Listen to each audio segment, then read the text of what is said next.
guys, welcome to my channel and I'm back again with another really interesting video guys. Today in this video we are gonna do a little bit different from programming or coding, but we are gonna deep dive into the image based AI. So yes guys, today I'm gonna teach you how you can create your own image based storyline with Google's Nano Banana, and I will also give you certain hacks that you can do to make your image story much better. So without taking any time further, let's get started. So as you can see on my screen guys, I've already generated an image, but first of all let's start it from the very beginning. How you can start using Nano Banana. There are two ways you can use it. First is obviously Google's AI Studio, and second is LMArena. So yes guys, you can use Google's Nano Banana with the help of Gemini 2.5 Flash image preview model in the direct chat of LMArena. If you guys are not familiar with LMArena, I have done a full-fledged video on it. It's a great tool for comparing your large language models and your image models. If you want to watch it, I will link it in the description below. But just to cut that short, you can use the Nano Banana through LMArena or you can use it through Google AI. That's one thing. Now, let's see how you can actually start with your image storyline. So just to make sure that you guys understand this much better, I will show you the exact steps that I did to create my image storyline. Okay, and I will also show you certain mistakes that I found in this model and how I actually corrected them. So let's get started with the first prompt. So first prompt is guys that I tell my model that it is a love story writer and we are writing a story. That's very important guys. So giving a personality to your model actually gives it certain perspective, and now the model actually is very precise to have all the information it has from the World Wide Web about love stories, and it can write a love story because you are giving it that character. So one important hack is that you give your large language model a certain character. Then you start describing the scene. So that's really important. When you are writing an image based story and you want to generate images, you have to paint a picture, and as much detail as you can provide it to the model, that is better. So you can see that what I have written here is that the first scene shows a young guy in his 20s standing at a bus stop. He is wearing red jacket and blue jeans. He has good hair flowing and his back is towards us and he is looking towards the bus coming.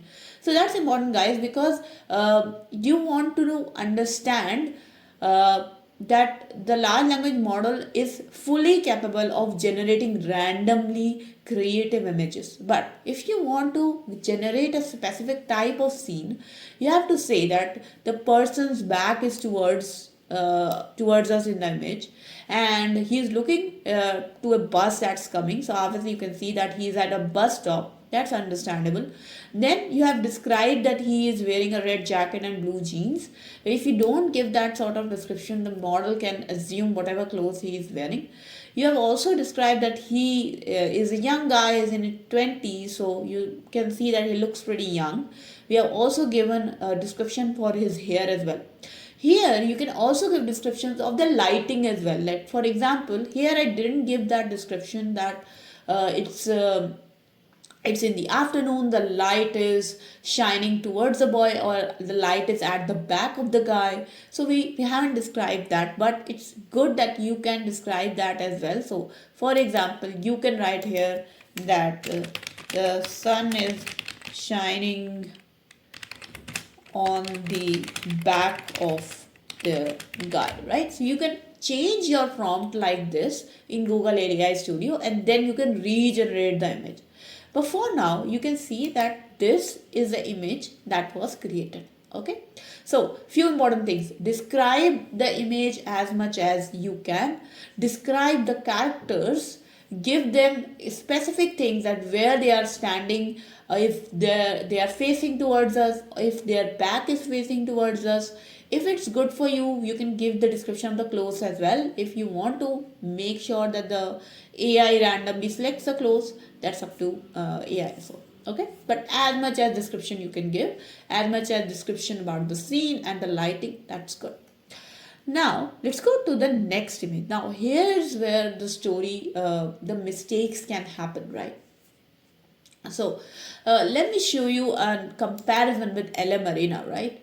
So here, this was the first image that was generated to me, and this was actually generated by a different model, ImageGen. This was not generated by Nano Banana. But you can see that I gave it almost exactly the same prompt and it generated the first image for me pretty correctly.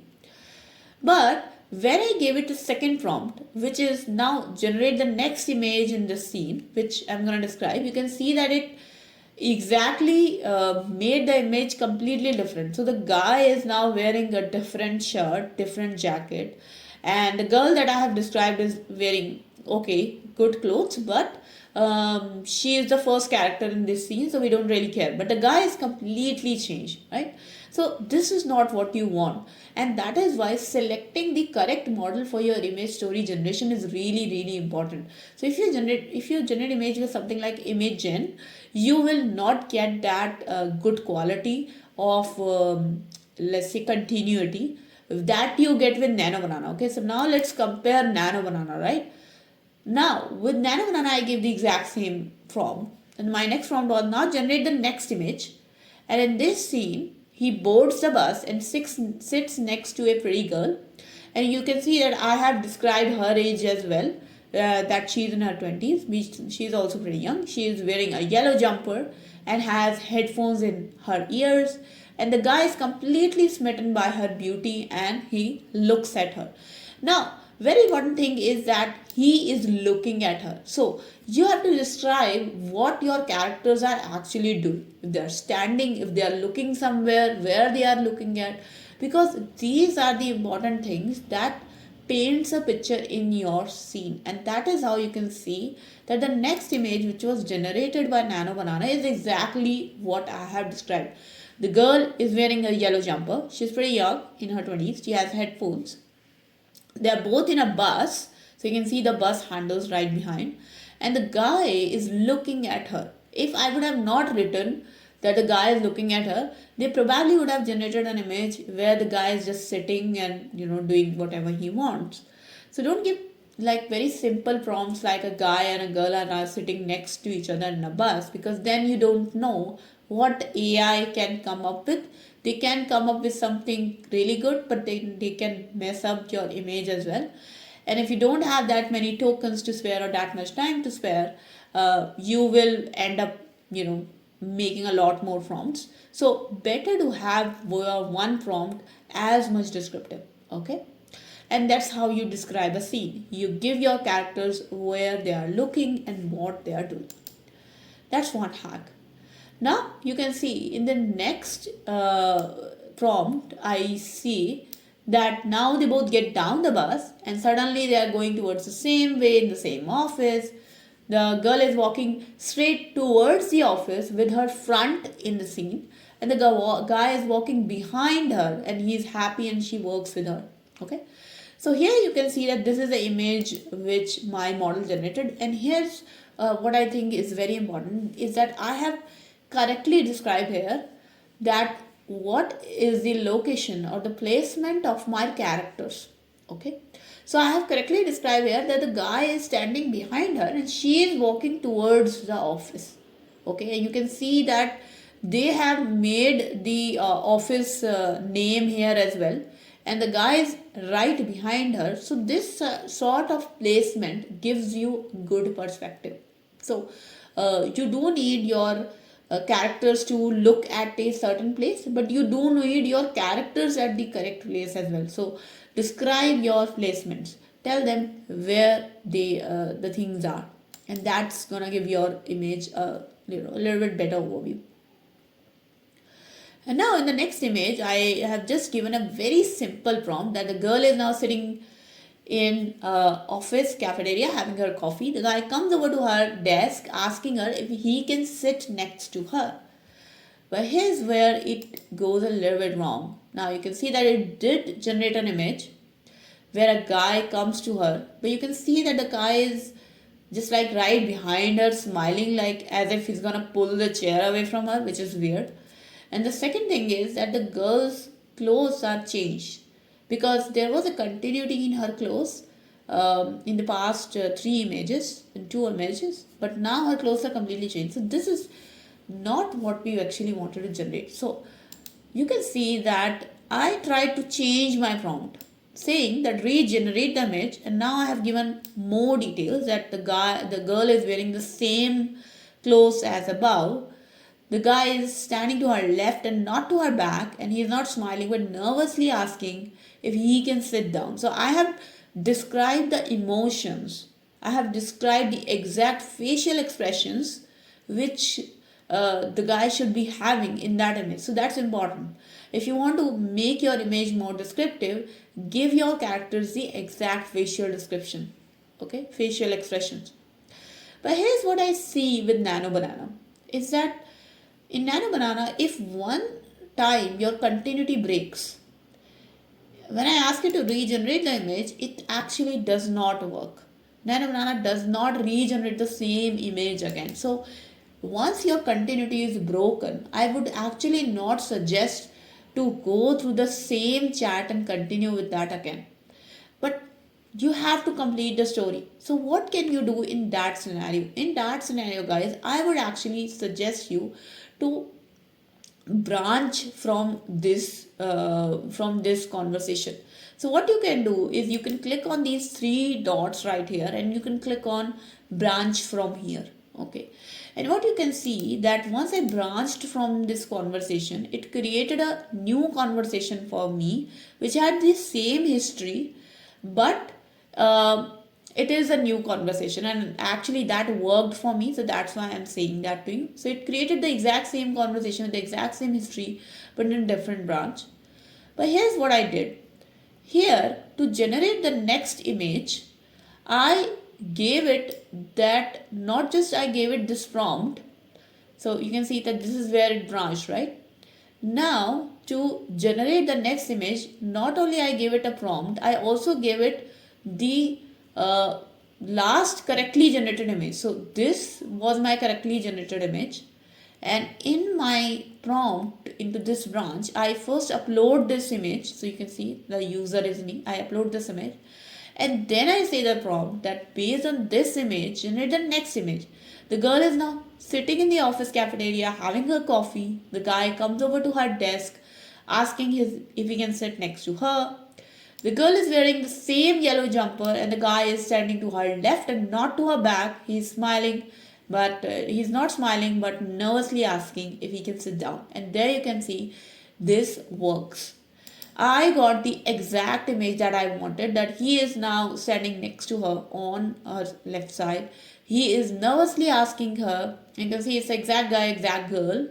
So by uploading the older image as a prompt image, my Nano Banana works much better. So what you can also do in your image story generation is that you can keep uploading your older image, although it does work with the history. But if a continuity breaks, then the best way is that you branch out, you upload the last correctly generated image, and then you continue your story from there. And finally, I have given the last prompt that they are sitting together having coffee, smiling at each other, which is the perfect start to a love story. So here you can see that the last image is actually correctly generated. Here definitely you can see that the girl is not looking towards the boy exactly. Her eye line is actually towards the window. So this is where I was mentioning that we should be good with our prompts exactly stating where the person is looking. So if I would have changed that prompt, say that the girl is looking at the boy and or they both are looking at each other, that would have been, perfect. Okay, so this is how, guys, that you can write your prompts to correctly generate the best image based story that you can. Another thing that I want to show you is how I actually generated almost exactly the same thing with LMArena. So you can see in LMArena you can actually use different models, and I was trying out my luck with image gen, which clearly did not work. And finally you can see that this is how it generated the guy in the red jacket. And finally I actually switched to Nano Banana. And you can see that here's how Nano Banana worked for me. So this is my first prompt where the guy is standing and waiting for a bus. This is the second prompt where the guy actually meets a girl and sits next to her. And then this is the third prompt where the girl is actually walking towards the office, and the guy is, happy that he works in the same office. Then he is nervous, but he is asking her if he can sit next to her. And in the final image, you can see that they both are looking at each other, happy that they both like each other, right? So LMArena also you can do the exact same thing. The only difference is that I find the images which are generated by the LM Studio much more realistic, which you can clearly see, right? That the images which are generated, they actually look very realistic, whereas the images generated by the Nano Banana in LMArena look very, very polished, or they actually look very AI generated. So I would suggest that if you want to make this image story generation sort of thing, I would suggest you to use Google AI Studio for all your Nano Banana related queries. But I would definitely say that although the time here is not mentioned of how much seconds it takes to generate the image, LMArena was much faster in generating all these images than Google AI Studio. So I think Google AI Studio is using a heavier Nano Banana model, although it does say that it's the exact same model, but Google AI Studio takes more seconds to generate an image than LMArena. Okay, so that was the video, guys. That is how you can generate a story based on images with the help of Nano Banana. And here are some of the hacks that I wanted to provide to you if you want to create portraits, or if you want to create these sort of human images with the help of Nano Banana. I hope you guys like this video, guys. If you do like this video, then please do not forget to like this video and share this video with your friends. If you have any questions, comments, suggestions for me, please do write in the comment section below. I would be really happy to address them. And in the end, guys, if you have not yet subscribed to my channel, please do subscribe and hit the bell icon for future notifications of more such programming, coding, and AI related videos. I'll see you guys in the next video, guys. Until then, take care and bye bye.